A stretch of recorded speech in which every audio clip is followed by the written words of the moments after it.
What up? Hey, so quick question. I'm looking for a word that describes when you got a hard scenario at hand, and then you make a decision only to leave that hard scenario, and ultimately life just gets harder.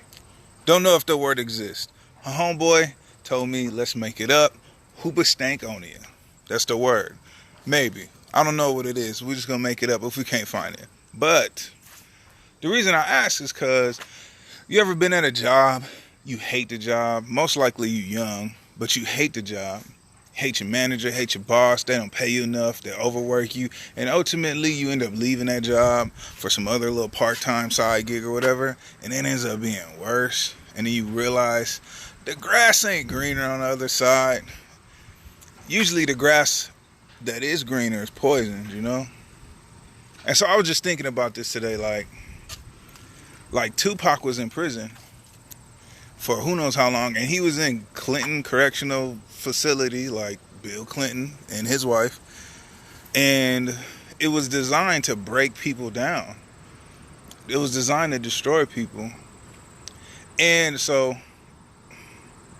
Pac ended up signing to Death Row Records. To me, I think he ended up selling his soul to Suge Knight to get out of jail. Not necessarily on some Illuminati, but just some you sold yourself to get out of jail. There's this scripture that there's this verse that Christ said. It was like, he who loses his life for my sake will find it, but he who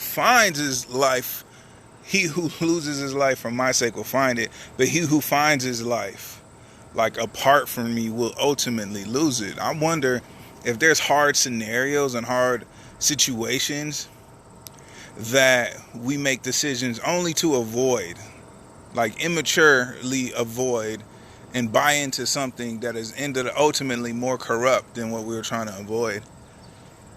So Tupac ends up signing to Death Row Records. Suge Knight pays for him to get out of jail. This dude walks out of jail a millionaire, right? And ultimately, as a millionaire, did not survive a year past prison.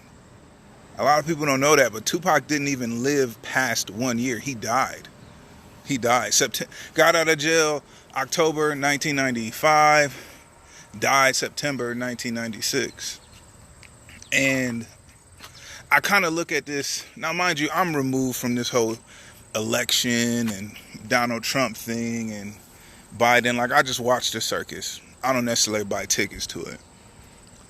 And I wonder if, like Biden, I don't trust Biden, no more do I do trust Trump. But I wonder if Trump's a hard scenario, does it create this, the grass over here is brown, let me go over here and, try this like manicured artificial grass that's probably poison with a bunch of side effects. I don't know.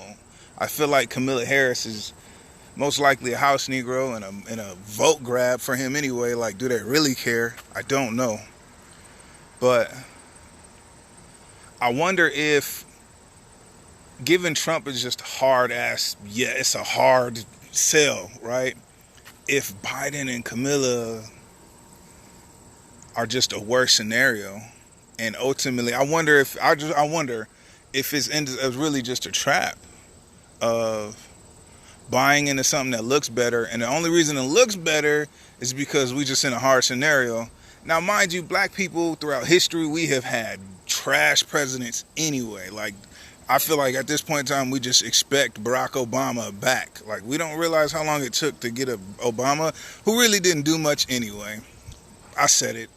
So, but I wonder, what would happen to Tupac if he ended up just, I don't know, somehow balancing all his energies and Nelson Mandela the hell out of that situation and just stayed in prison until somehow he got out? Would Pac still be alive? Would he be like what Obama was supposed to be? Would he end up being something better?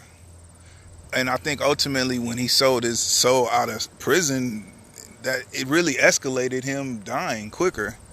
And so I wonder if when we make decisions based on how hard things are, how quickly they'll turn,